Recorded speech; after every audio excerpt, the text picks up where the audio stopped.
Winter in North Dakota was always harsh, but the blizzard 3 years ago was unlike anything I'd ever experienced. Even now, I can't drive on snowy roads without my pulse racing, haunted by what happened that night. It started on a Friday evening in late January. I was heading back home from a business trip, driving my old Subaru down the interstate. The weather had been decent for most of the day, but the forecast warned of a snowstorm sweeping through the area. Everyone I'd spoken to advised me to wait it out at a hotel, but I was stubborn. I'd driven in snow before.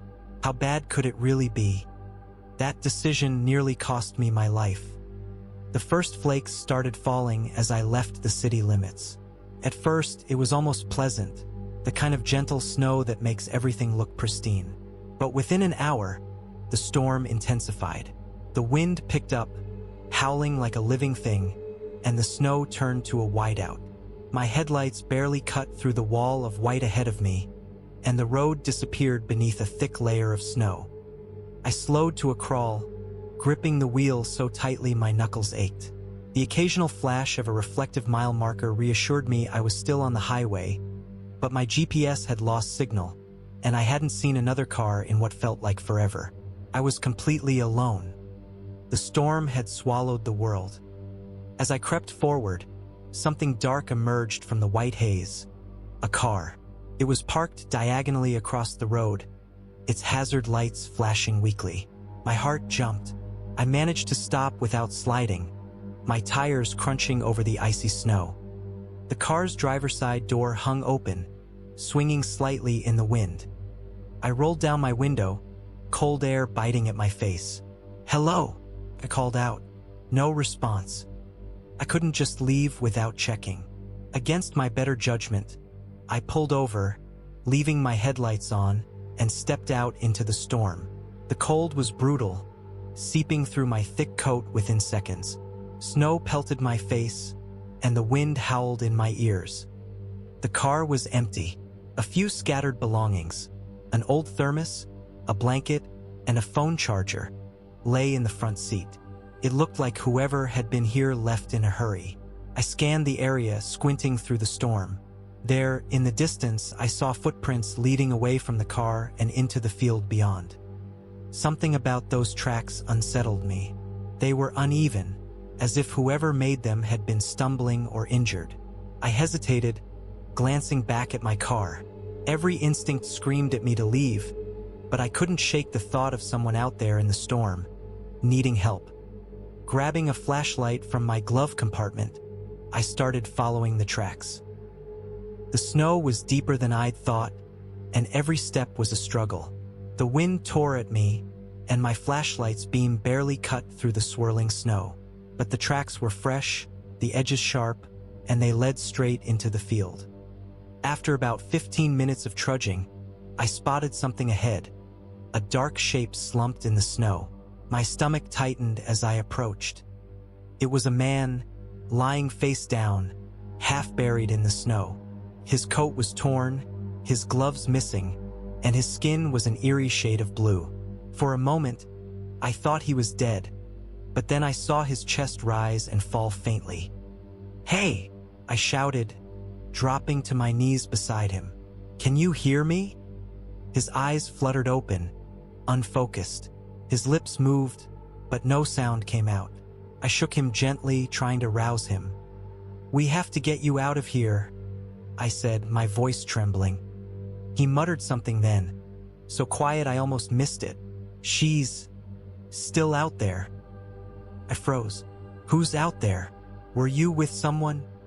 But he was fading fast, his body slackening in the snow. I had to get him to my car before he froze to death. I hauled him up, his weight almost too much to manage, and started dragging him back toward the road. My legs burned with the effort, and the wind fought me every step of the way. When I finally reached the car, I opened the passenger door and pushed him inside. His body slumped against the seat, his breathing shallow but steady. Then I remembered his words.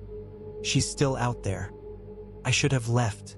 Every rational part of me knew that, but something about the desperation in his voice wouldn't let me. Grabbing the flashlight again, I turned back toward the field. The tracks led farther into the storm, disappearing over a small ridge. I climbed it, my boots slipping on the icy ground. At the top, I paused, shining my light across the expanse below. That's when I saw it. A small figure huddled in the snow. A child. "Hey!" I shouted, stumbling toward her. She didn't move. When I reached her, I realized she couldn't have been more than 6 or 7 years old. She was clutching a stuffed bear to her chest, her face pale and streaked with tears. "It's okay," I said, kneeling beside her. "I'm here to help." Her eyes met mine, wide and filled with terror. She opened her mouth to speak, but no sound came out. Before I could react, she pointed behind me. I turned and my blood ran cold. A figure stood at the top of the ridge, silhouetted against the storm. They were tall, wearing a long coat, their face obscured by a hood. "Hello," I called, my voice shaking. They didn't respond. Something about the way they stood, so still, so unnatural, sent a wave of dread through me. I grabbed the child, lifting her into my arms, and turned back toward the car.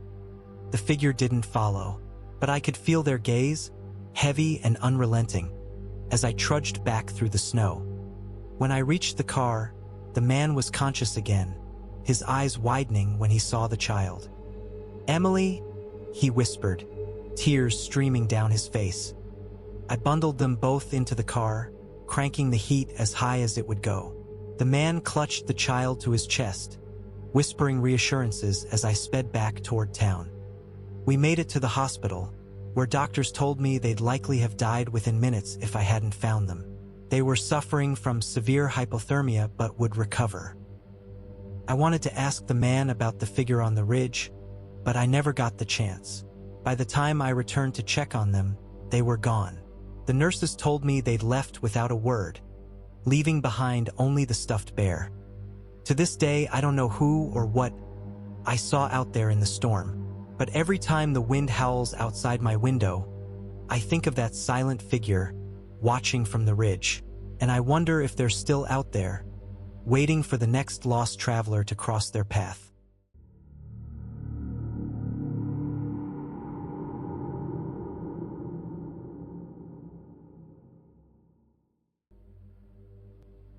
It was late, and the snowstorm was unrelenting, the kind that makes every road look like an endless stretch of white nothingness.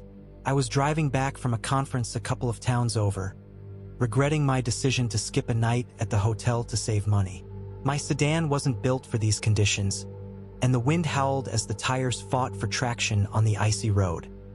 I hadn't seen another car for miles when I noticed the faint glow of hazard lights up ahead. As I got closer, I saw a beat-up station wagon, partially off the road, its back tire buried in a drift of snow. A man stood outside, waving me down, his silhouette barely visible through the swirling flakes. I slowed down and rolled down the window just enough to hear him. "Hey, thank you for stopping," he called out, his voice muffled by the storm. "I hit a patch of ice, and now I'm stuck. Can you give me a lift to the nearest town? My phone's dead, and I've been out here for hours." He didn't look threatening, just a man in his 40s, bundled in an old coat, his face red from the cold. I hesitated, glancing at the empty road ahead. Leaving him out here didn't feel right. "Sure," I said finally. "Hop in." He climbed into the passenger seat, shaking the snow off his coat. "Thank you so much," he said, rubbing his hands together. "I don't know what I'd have done if you hadn't come along. Name's Paul." I nodded. "No problem. I'm headed toward Ashford. That work for you?" "Perfect," he said, flashing a grateful smile. We drove in silence for a while, the wipers working overtime to keep the windshield clear. Paul made small talk, asking about where I was headed and complaining about the storm. I answered politely, but something about his overly friendly tone made me uneasy. About 10 minutes into the drive, I noticed he kept glancing at my dashboard. "Low on gas?" he asked casually. I looked down. The gauge showed a little less than a quarter tank, enough to get to Ashford, but not by much. "I'll make it," I said. "You might want to fill up before the storm gets worse," he said. "There's a station coming up soon. I know the area." The idea of stopping again didn't appeal to me, but running out of gas in the middle of nowhere sounded worse. When we passed a small, dimly lit gas station, I pulled in. Paul got out too, saying he needed to stretch his legs. As I filled the tank, I noticed him talking to someone by the station's entrance, a tall man in a thick coat. They exchanged a few words before Paul came back, his expression unreadable. "All set?" I asked. "Yeah," he said, sliding into the car. We pulled back onto the road, but the unease from earlier had only grown stronger. I tried to shake it off. Then Paul spoke up again. "You ever hear about those highway robberies out this way?" I tensed. "No." "Yeah," he said, his tone oddly conversational. "A group of guys stopping cars, robbing drivers blind. That's why I don't like driving these roads at night. You never know who you're gonna run into." The way he said it made my stomach turn. "Why bring it up?" I asked, trying to sound nonchalant. "Just thought you should know," he said, flashing that same too friendly smile. I gripped the wheel tighter, my pulse quickening. Was he trying to scare me or warn me? When we were about 5 miles from Ashford, Paul shifted in his seat and cleared his throat. "Mind if I ask a favor?"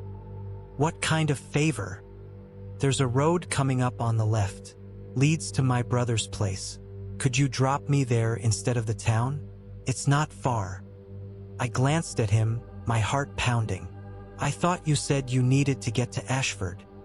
"Changed my mind," he said smoothly. Everything in me screamed not to take that turn. "Sorry," I said, keeping my voice steady. "I'd rather stick to the main road."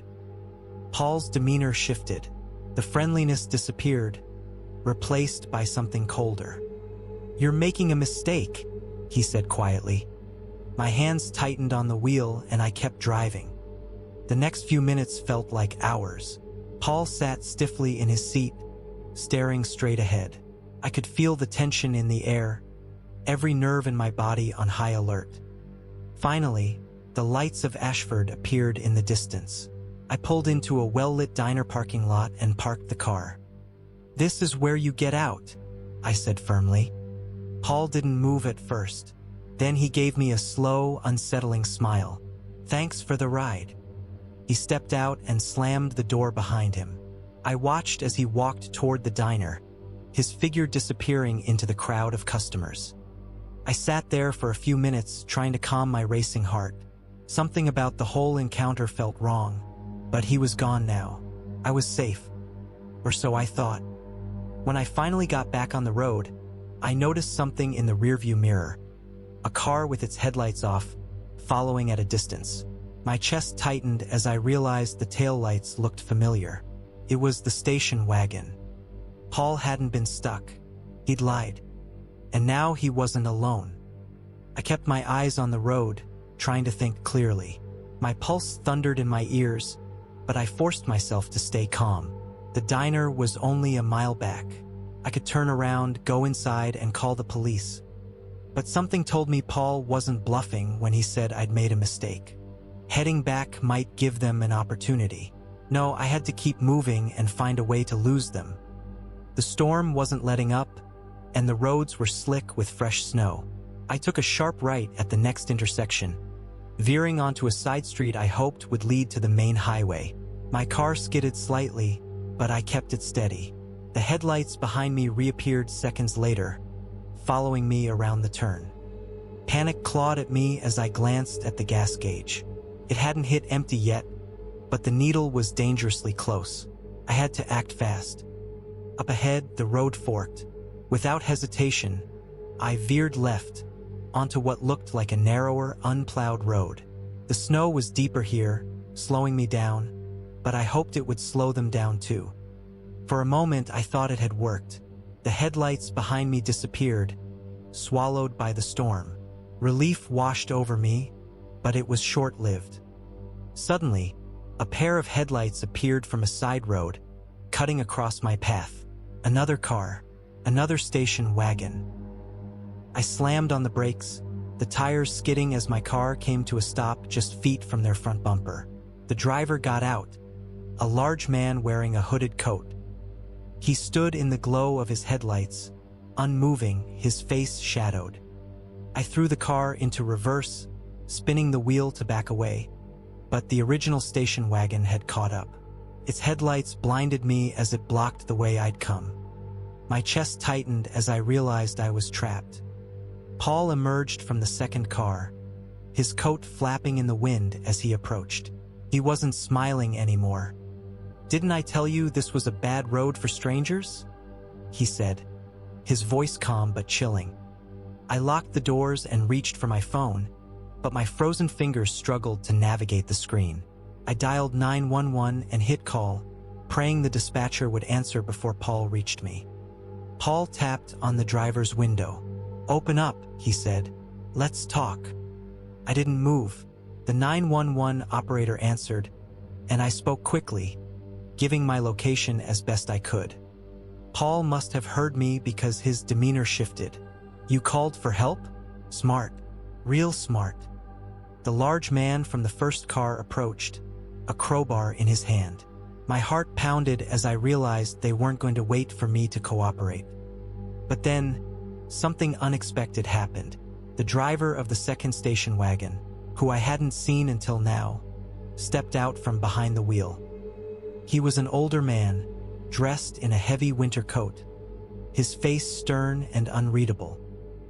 He walked over to Paul and the large man, exchanging a few quiet words with them. Then he turned his gaze toward me, his eyes cold and calculating. "Get out of the car," he said in a low voice. I froze, my hand still clutching the phone, heart hammering in my chest.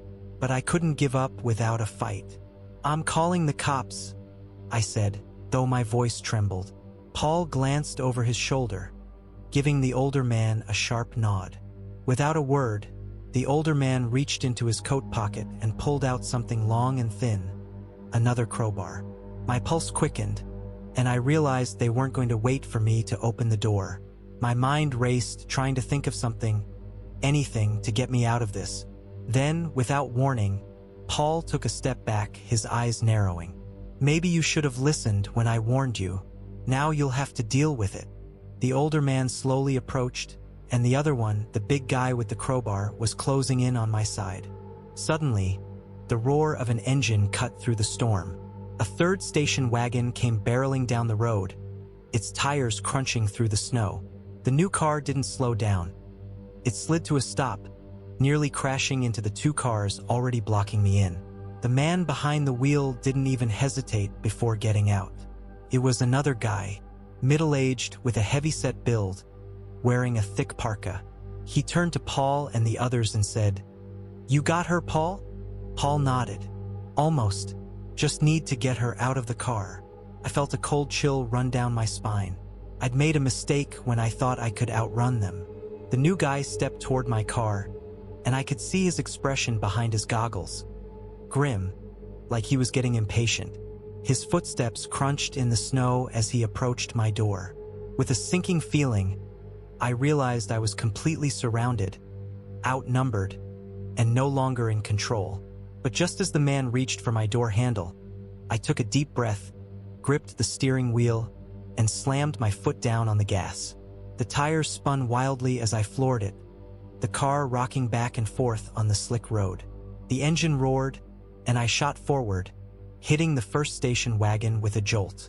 It wasn't enough to knock it out of the way completely, but I pushed hard, my car shoving the bulky station wagon sideways just enough to squeeze through. I didn't look back. My car fishtailed, the tires screeching as I regained control and bolted down the snowy road, my heart racing. I saw the headlights of their cars in my rearview mirror, but they couldn't keep up. Ahead, the road curved into a clearing, and I floored it, not slowing down until I hit the main highway. The plows had cleared the way there, and I breathed a sigh of relief as I sped toward the lights of the next town. I didn't stop until I was pulling into a brightly lit parking lot of a police station. I rushed inside, barely able to speak over the panic in my chest. I explained everything to the officer, and patrol cars were sent out immediately to find the station wagons. But the storm was so intense that it was difficult to search effectively. They found no trace of the cars or the men who had tried to trap me. I stayed in town that night, exhausted and shaken, the police assuring me they'd keep an eye on my car. But sleep didn't come easily. Every time I closed my eyes, I saw the men, Paul, the large guy with the crowbar, and the older man who had been behind the wheel of the second car. The next day, I drove home, vowing to never again take any chances on the back roads. But I knew I'd never forget the faces of those men, or how close I'd come to not making it out. To this day, when I see a station wagon on the side of the road, I don't slow down. I don't stop. I keep going just in case.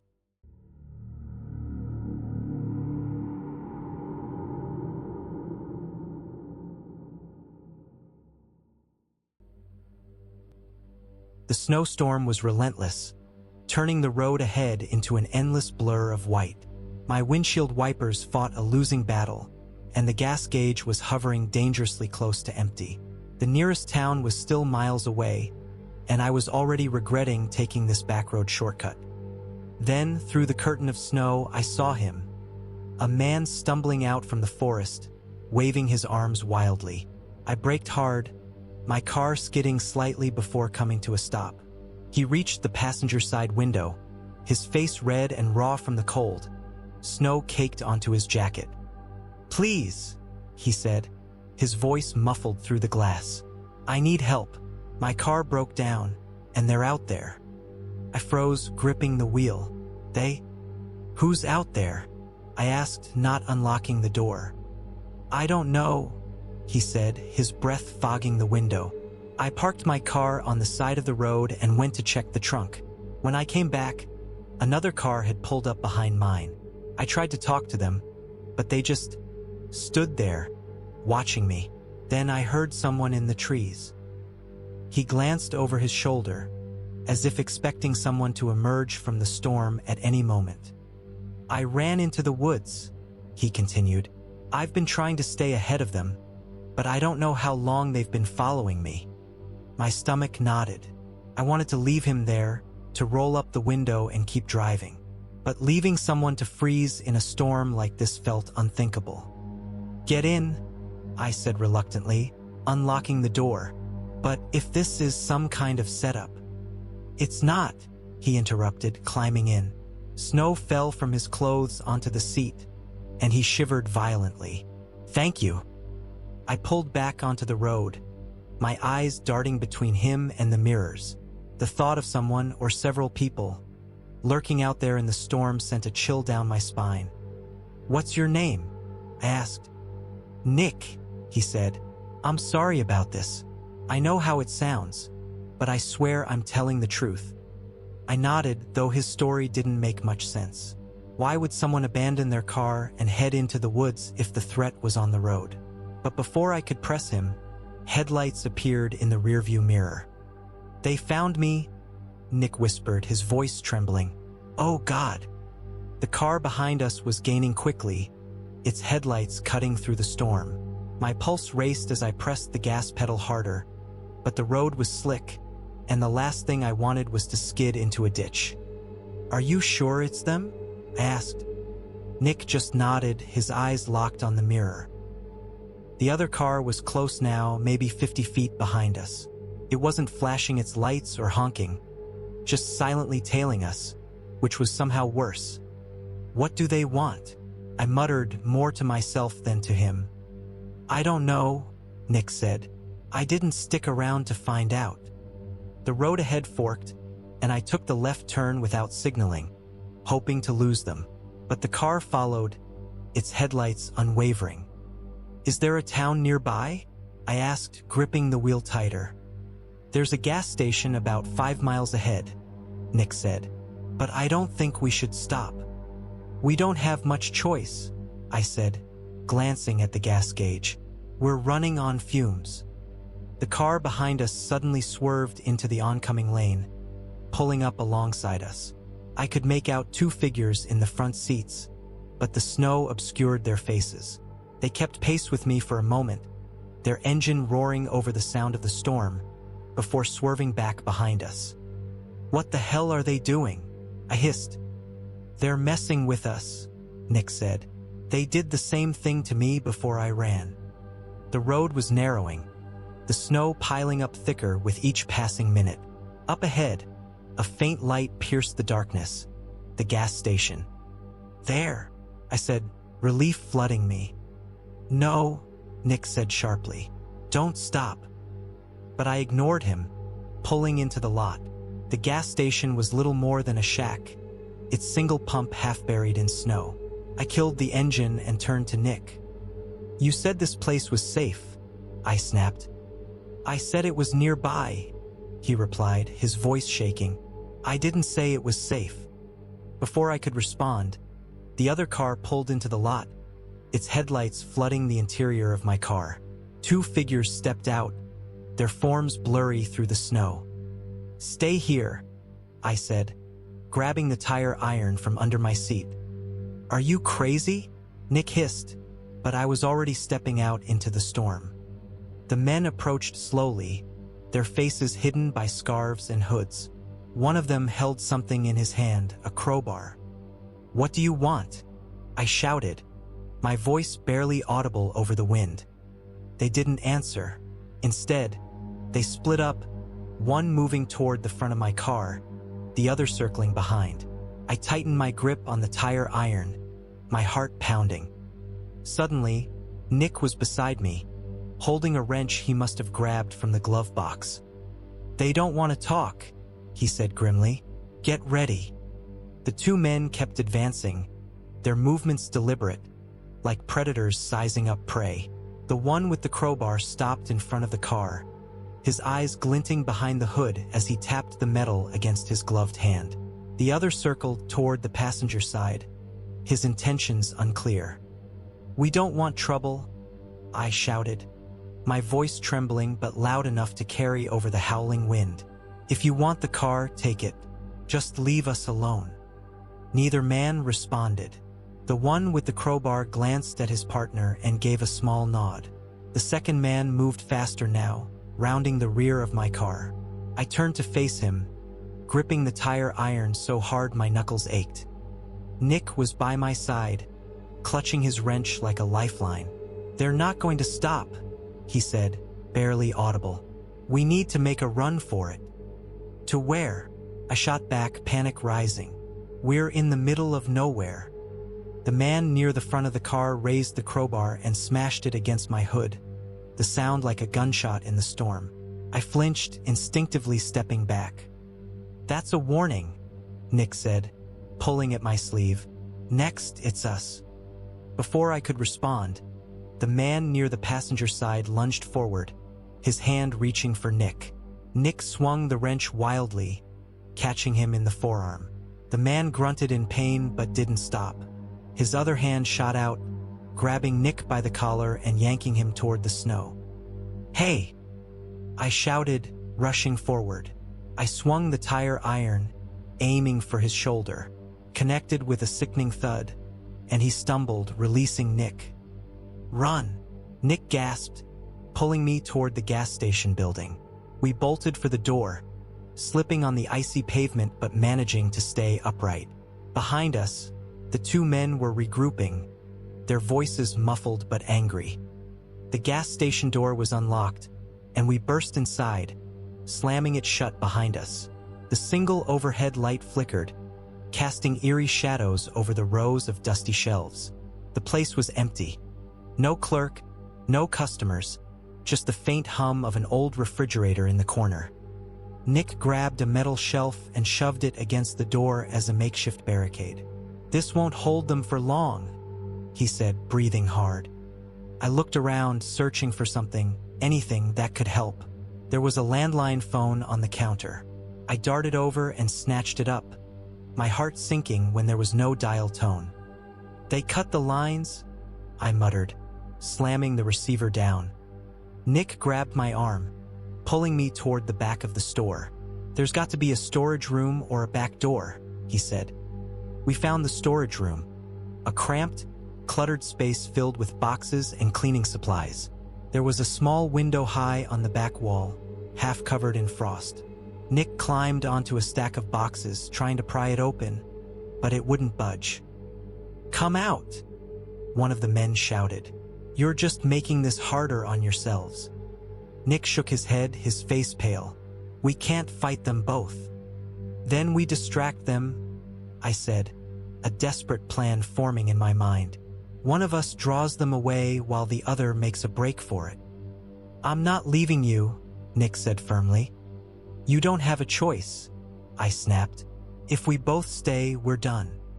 Before he could argue, the door gave way, the shelf toppling to the floor. The man with the crowbar stepped inside, his partner close behind.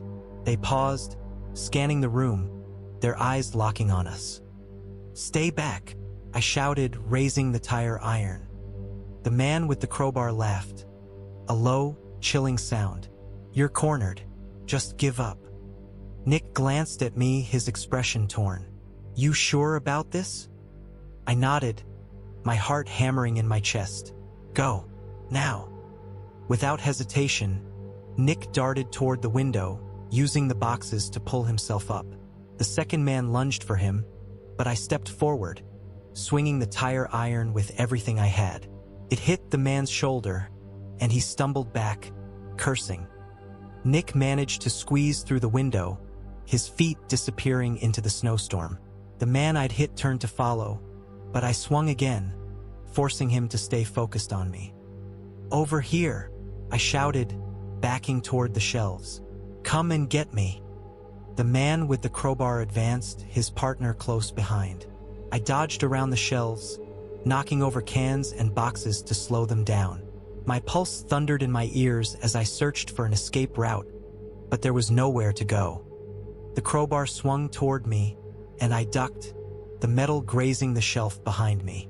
I swung the tire iron in return, but the man caught it midair, wrenching it from my hands. "Game over," he said, raising the crowbar. Then, a deafening roar filled the air. Headlights flooded the room as a car skidded to a stop just outside, its engine revving aggressively. The screech of tires on icy pavement sent a jolt through the air. The men hesitated, their heads snapping toward the noise. Seizing the moment of confusion, I ducked low and bolted past them, using the overturned shelves as cover. Their shouts echoed behind me, but I didn't stop, sprinting toward the blinding light and the promise of escape. Nick jumped out of the driver's seat, his face set with grim determination. "Get in," he shouted. I didn't need to be told twice. I bolted for the car, diving into the passenger seat as Nick slammed it into reverse. The tires spun in the snow before catching, and we sped backward onto the road. The men scrambled to follow, but the storm swallowed them up as we disappeared into the night. My chest heaved as I tried to catch my breath, the adrenaline slowly fading. "You came back," I said, my voice shaking. Nick glanced at me, his expression unreadable. "You saved me. I wasn't going to leave you." Nick's hands gripped the steering wheel so tightly his knuckles were white. He glanced at the rearview mirror, his jaw clenched. "Are they following us?" I turned in my seat, but the swirling snow was too thick to make anything out. "I don't think so," I said, my voice still trembling. "I don't see them." Nick nodded, though he didn't slow down. The tires crunched against the snow-covered road as he pushed the car forward, navigating through the storm with a focused intensity. The wind howled around us, and the headlights barely pierced the wall of white ahead. "Where are we going?" I asked, trying to steady my breathing. "There's a town about 10 miles from here," Nick replied. "I passed a sign before I got stranded. We'll get there, find a police station, and report this." I nodded, though my gut twisted at the thought of the men back at the gas station. "They were ready to kill us," I said quietly. Nick didn't respond immediately. His eyes stayed locked on the road, but his jaw tightened. Finally, he said, "Yeah, but not tonight." The snowstorm made the journey agonizingly slow. The windshield wipers struggled against the relentless barrage of snow, and the car's heater barely kept the chill at bay. We passed no other vehicles, no signs of life, just an endless expanse of white. After what felt like an eternity, Nick exhaled sharply and pointed ahead. "Look!" Through the haze, the faint glow of streetlights flickered like a beacon. Relief washed over me as we approached the outskirts of the town, a small cluster of buildings huddled together against the storm. Nick pulled into a parking lot beside a diner, the neon open sign casting an inviting glow. We sat in silence for a moment, the engine ticking as it cooled. "You okay?" Nick asked, his voice softer now. I nodded, though my hands still shook. "I think so. You?" "I'll live." He managed a faint smile before stepping out of the car. Inside the diner, the warmth hit us like a wave. The smell of coffee and frying bacon was almost enough to make me forget the terror we'd just escaped. Almost. The waitress, a middle-aged woman with kind eyes, took one look at us and waved us to a booth. "You two look like you've been through hell," she said, setting down 2 steaming mugs of coffee before we even asked. Nick filled her in while I sipped the coffee, letting the heat thaw my fingers. She listened intently, then went to the back to call the sheriff. The officers arrived quickly, their uniforms dusted with snow as they stepped inside. We told them everything about the car, the men, the gas station. They nodded gravely, taking notes, but their expressions suggested they weren't hopeful about finding the culprits. "The storms covered a lot of tracks," one of them said, shaking his head. "But we'll do what we can. For now, you're safe here." The officers left after reassuring us they'd patrol the area. Nick and I stayed at the diner a while longer, eating something warm and letting the adrenaline wear off. When we finally left, the storm had started to ease. Nick drove me home, and we didn't say much, the weight of the night pressing heavily on us both. I never saw Nick again after that, but I'll never forget what he did for me that night, or how close we came to disappearing in that storm.